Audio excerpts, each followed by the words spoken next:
So my long stay visa has arrived, and it's now D-Day -4 days until I set off walking around France, vagabonding around France.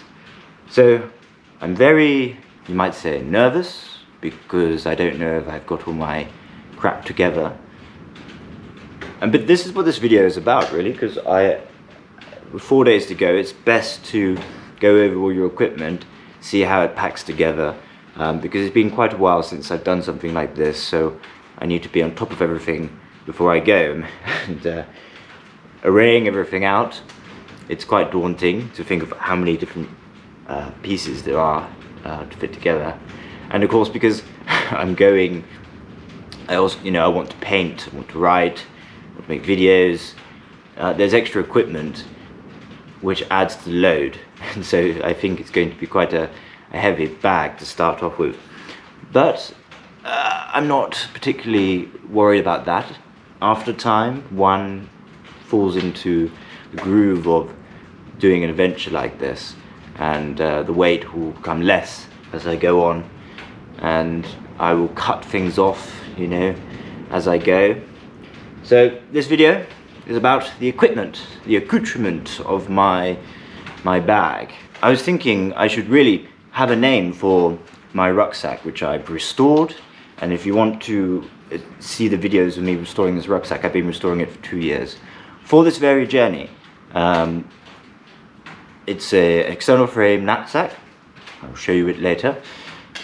And now I'm about to take it on this voyage. Anyway, it should have a name, and I was thinking, though it might be a little bit cliche, maybe Rocinante, because I'm a bit quixotic, like Don Quixote. So Don Quixote and Rocinante.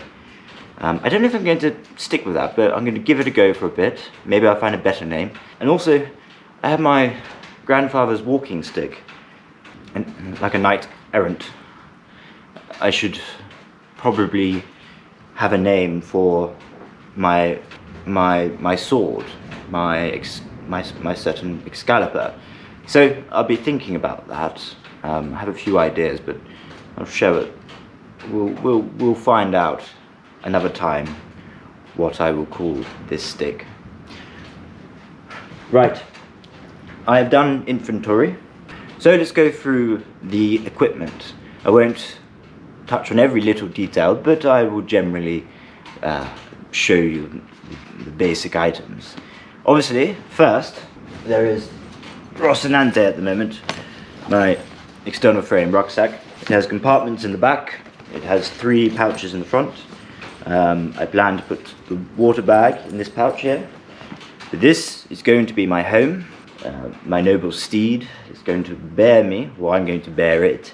But really, I feel more inclined to say it's going to bear me, because everything I need to do the trip is going to be in this bag.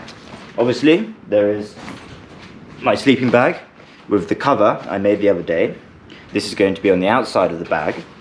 The sleeping bag itself goes down to 0 degrees, and I have 2 sleeping bag liners, because I don't know at the moment what it's going to be like to go out and sleep in winter. With the cold, perhaps it's going to be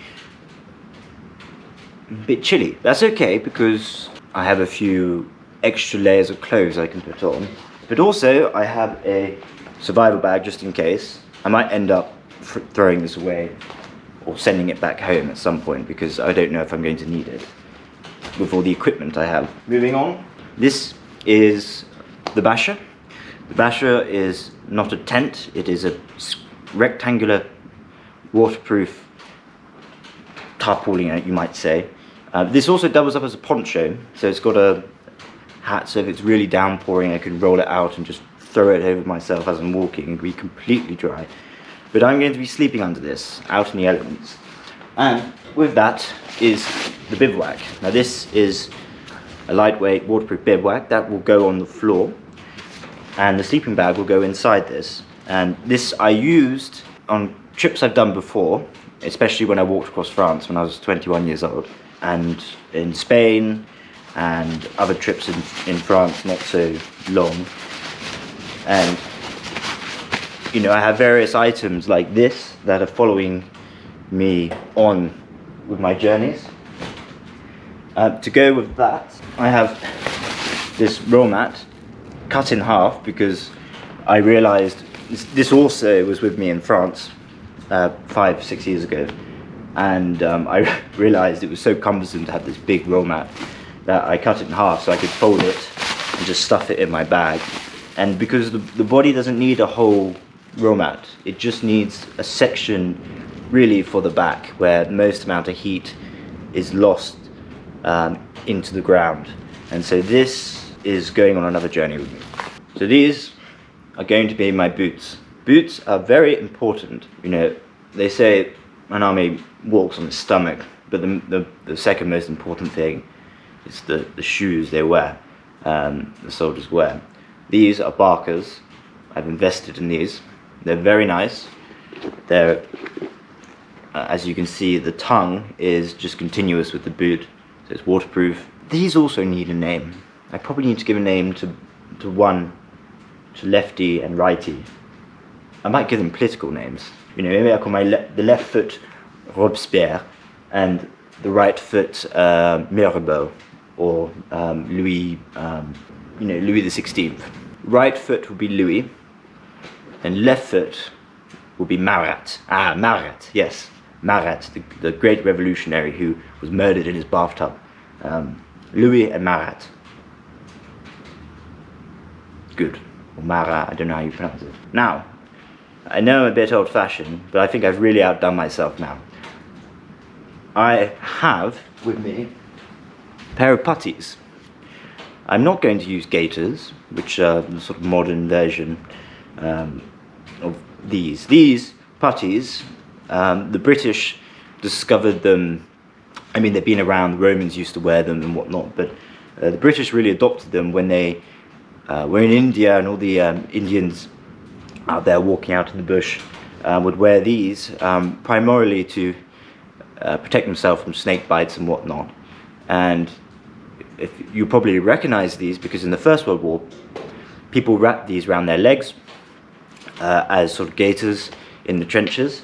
And the reason I'm taking these with me is because I'm going to walk down the trenches of the First World War.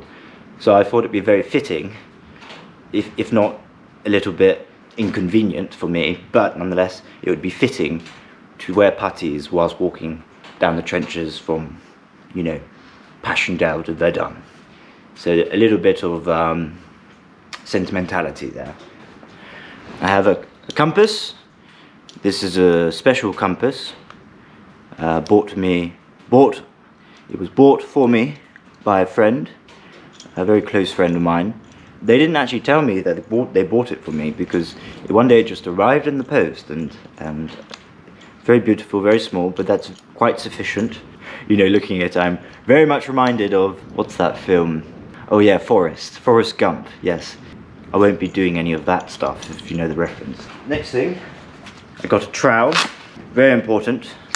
I can use this as a hammer to hammer pegs in. I do not have pegs, I do not have poles. The pastoral lands of France, the country itself provides the sticks, you know, the pegs and the poles, so I don't need to carry that. But I could use this to hit pegs in the ground. And of course, nature always cools, so it's good to have one of these, plus some toilet roll. Hopefully I won't be needing to do this sort of stuff very often, but it's part of the challenge and one must just get on with it. Also, my green, British racing green cup, tin cup. I love it, it's a lovely part. And so, for water, for beer, for wine, just a ticket. Maybe bouillon, who knows. Woolly gloves. I think I might take 3 hats with me. I have my father's Bushman, which I've worn many times before in various trips, like the time I walked across France. I have woolly hat for the nights, very important to keep your head warm, your hands warm, and your feet warm. And I'm thinking also I must take with me my English peak cap because it's such I'm so attached to these hats. That would be strange for me. And also, you know, this is wet weather and sunny weather. This is really good. You can find a river, or pool of clean water. You just dunk this in the water, pull it up, put it in your head, and it cools you down. But conversely, in the rain, it soaks up, and then it's waterproof. It runs off. Yes, your hair gets a little bit wet, but that's okay. I have special socks. These are very good. I'm gonna have 3 pairs of these. These are gonna be my main walking socks. They're mohair, not wool, and they are extraordinary. And I'm hoping, you know, to get 2 days, pushed to 3 days at a time, you know, and by the time I've gone through 3 pairs, there will be an opportunity to wash them. Underwear, clothes, 2 pairs of trousers, shirts, 2 jumpers, rugby shorts for when it gets hot. I'm going to put it at the bottom of the bag because I won't be needing these for a long while. I have another familial item, my grandfather's poncho.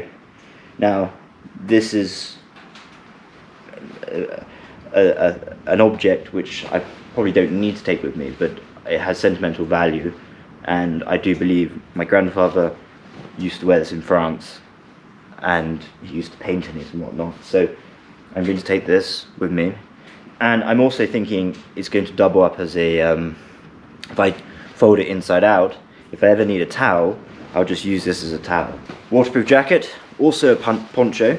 It has a sort of, I don't know what they call it, like a Scandinavian pocket or something on the front. This is very functional. Might live on the outside of my bag, so it's easy of access. I've got a cozy bag with all the necessary equipment, first aid kit, various stuff that I probably would never use, but there just in case. What else? Oh yes, obviously a lot of important things. I have my pencil case. In this I will carry pencils, pens, brushes, my watercolors. I'm going to take 2 notepads. These are postcard watercolor paper. So hopefully I'll be sending sketches or watercolors back to people I love. I've got a bigger watercolor pad. I have this. This is very special. My further maths class at school, almost 10 years ago now, they got me this for my birthday, which was very touching. It says "Brew for the brave and true," and it's got a picture of Master Chief from Halo on it. So it's another thing which I don't probably need to take with me, but I'm going to Normandy, so there's going to be a lot of Calvados, so maybe I should fill this up when I'm there. My maple cigarette case. It's a beautiful object, over 100 years old, hand carved. Also, not necessary, but I'm sentimental about these things, and one must follow the path of sentimentality. Shoe cream, polish. I don't know if I need both. Brush, cloth, polishing and whatnot. Pen knife with the most important feature, bottle opener, corkscrew, sorry, or as you say in French, tire-bouchon. For when it gets bright and sunny, I have these sunglasses, which are a bit strange and redolent of John Lennon, but you know, I make choices in life. I have obviously chargers, equipment, Kindle, a lunchbox, dark chocolate, and tea. Tea is very important. I really want coffee, and I might get instant coffee, but I can't be bothered with the stuff you need to make real good coffee, so I'm just going to have to forego some luxuries. So I've got peanuts in here, cheese. Obviously I'm in France, so I'm going to be buying a lot of bread there. So my diet was going to consist of water, hopefully wine, beer, baguette, maybe some butter, pate, peanuts, dark chocolate, you know, just to keep a bit of sugar. I am thinking I might get in the habit of hard boiling eggs, but the stove I have with the gas inside, which is all tucked in quite nicely, I don't know if I can really cook anything, because it'll take up too much gas, so I should only use this for brews. I'm going to have a very legionnaire diet. Bread, cheese, wine, meat, and obviously there's butchers all over France, and there are markets, and I can supplement myself in the way, get fruit. Last time I was walking down the Rhone Valley, it was time of harvest for all the apricot trees, and there were just apricots everywhere. You know, the pickers would give them to me, the locals who would cycle into the groves at the end of the day to steal fruit, they would often pass me by and give me fruit, and so, you know, France is a bountiful place. It's a country of food, more so than anywhere else in the world. I mean, the Italians might disagree, and the Spaniards might disagree, but France is particularly proud. You know, they have cheeses, they do meat in their own fashion. There's lots to discover. So nourishment shouldn't be too difficult. I have experience in this. I will not starve. I will probably lose a bit of weight, but that's because I'll be doing a lot of walking. So now I just have to pack my bag to see if I got enough space to put everything in it, which is a bit daunting. Maybe we'll do a fast version of it. Whatever.